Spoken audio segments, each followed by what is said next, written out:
Hey everyone, this is Nitro. By request, a lot of people asked me to create a video on the way to build Iron Blood Commander, or Neo Florentia. So I'm just going to talk about it today. So to begin, let's talk about her two classes. And what you need to know about her two classes is that one class is Infantry, and one class is Holy class. So they are both int based, but you're absolutely going to want her in the Holy class because Infantry is vulnerable to Cavalry. And there are a lot of Cavalry enemies. Like, for example, a lot of people like to use Helena in their Apex box.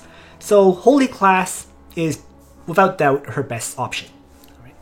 So next, I'm just going to mostly skip talking about her talent because you can just read about it on Wikigrister if you want.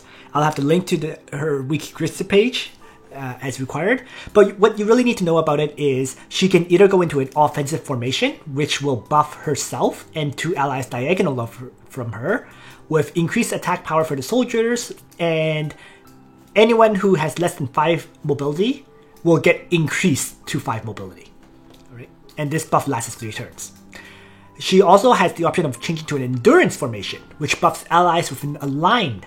Right? So 3 characters in a line, including herself, and they'll all recover soldier hit points and get increased defense and magic defense and immunity to displacement. So depending on the enemies you're facing, you can switch between these two formations. Like, for example, if you're facing against an enemy that has Virash, right? Virash can pull characters. You might want to use this defensive formation so that these characters are immune to displacement. Otherwise, you probably want to go into the offensive formation because you're going to be the one attacking the enemy right away. Alright, so great talent there. Right? Makes her very, very versatile for Apex Arena. Now, let's talk about her. So she's Holy class, she has this great talent. Soldier-wise, she has a wide variety of options. Zealots, Unicorns, Sandsea Mercenaries are probably the best, and Amazon Champions. So 4 different classes, all offensive-based soldiers, right? Holy class soldiers, Cavalry class soldiers, Lancer class soldiers, and Infantry class soldiers. Yes, there are, Highland Warriors, Heavy Infantry, Templar Knights, and Exorcists. I'm mostly ignoring them because they're not offensively based. Right? They're more defensive survival soldiers, all of these 4. So you're generally going to use the 4 offensive soldiers instead. And this wide variety allows her to be able to counter enemy soldiers pretty easily. So, about her skills. Her skill selection is mostly fixed for PvE content. Okay? Even for PvP, it's mostly fixed anyways. You're going to absolutely want the Scarlet Awakening because it's a 1-cost skill that allows her to act again and move 3 more tiles and attack. Right? So this is effectively, this makes her have 6 mobility. Right? And if on turn 1 you chose to use the power attack formation, then she has 8 mobility because she can move 5, right? Trigger this Scarlet Awakening, move 3 more for 8 movement, and then attack at 2 range. So Commander's Ferocity is a 1.5 times damage skill, right? That can ignore 30% of the enemy's defense and magic defense if you have power attack. And it provides some healing and so on. Okay? So, great skill. Great offensive skill that provides healing. 2-turn cooldown. And then Discipline has a 1-turn cooldown, and we've seen Discipline in a lot of other characters like Chris and so on. 1.5 times damage, self-health restoration, melee soldiers participate. So with both of these attack skills, she can launch out strikes. Now, notice that one has 2-turn cooldown and one has 1-turn cooldown. Consequently, in terms of equipment, you're probably going to want a Dimensional Jewel for PvE content, because that can give you a chance of reduced cooldown to keep launching out those attacks. Enchant-wise, you're probably going to want, actually not probably, you definitely want Clocks as well. This is because Breeze is completely useless for her. As long as you use the power attack formation, you got +2 mobility. Breeze is redundant. So Clocks and Dimensional Jewel gives her 2 chances to trigger the cooldown reduction effect to potentially endlessly launch out Commander's Ferocity and Discipline. In that sense, it's kind of like the same way as Young Jessica. Okay, so Dimensional Jewel, top tier. Now, that is for PvE content. For PvP, you might want to switch out the Dimensional Jewel for a Twilight Star. Because a Twilight Star does a little bit of fixed damage to the enemies beforehand. And that is clutch for breaking Lacerites. So, Twilight Star is definitely an option over Dimensional Jewel for PvP. Dimensional Jewel, definitely top tier for PvE content.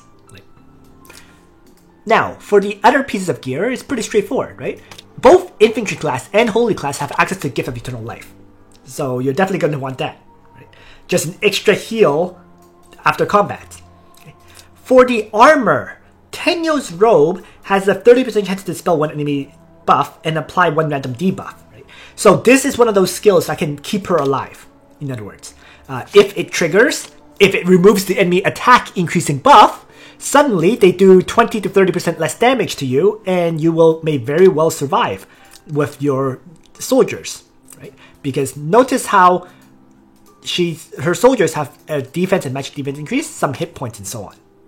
So, with all that, you may end up in a situation where, because of the dispelled buffs, you can survive an attack. Other than Tenyo's Robe, the other option is the standard and usual Nebulous Robe. Reflect damage it's not as common as it used to be, but people still bring things like thorns, right? So reflect damage can often cause a hero to kill themselves. So a Nebulous Robe can keep her alive against people who are against thorns-equipped tanks, basically. That's the whole point of... So you either have a choice of protecting yourself from killing yourself when attacking, or protecting yourself when you get attacked, which is the Tenyo's Robe. And for the helmet, nothing changes there. Just like any other mage, really, you want the Tenyo's headdress to buff up an ally with a random buff. This is especially the case because whenever you use one of her guard skills, the power attack formation or the endurance formation, allies have to be within 2 blocks of you. So they will 100% get the benefit from this Tenyo's headdress. Last but not least, about the 3C. Right? I don't have it unlocked right now, although I will unlock in the future. Essentially, the 3C is a third option for an attack skill. Rather than Commander's Ferocity and Discipline, which is the best PvE content skills, Iron Blood Glory has the 5-turn cooldown, 2 range, and it does 1.7 times damage, and it causes units that take this hit to permanently receive breakdown. Soldiers' healing effects are reduced by 80%, cannot be dispelled. Okay? And then if this unit has power attack, so if you trigger power attack before, then before battle, you dispel 5 buffs from the enemy. And then if this character has Endure, the Endurance formation, then it can move 3 blocks after attacking. So you can attack and retreat back 3 tiles. Last but not least, after taking action, it causes all allies units within 1 ring to take 15% reduced damage and restores 30% of unit health after battle. Lasts 2 turns. Okay. So absolutely, definitely the skill to bring for PvP content. PvE, it's hard to swallow that 5-turn cooldown. Right? You have a 5-turn cooldown versus 2-turn and 1-turn cooldown that can really benefit from Dimensional Jewel and clocks. Right?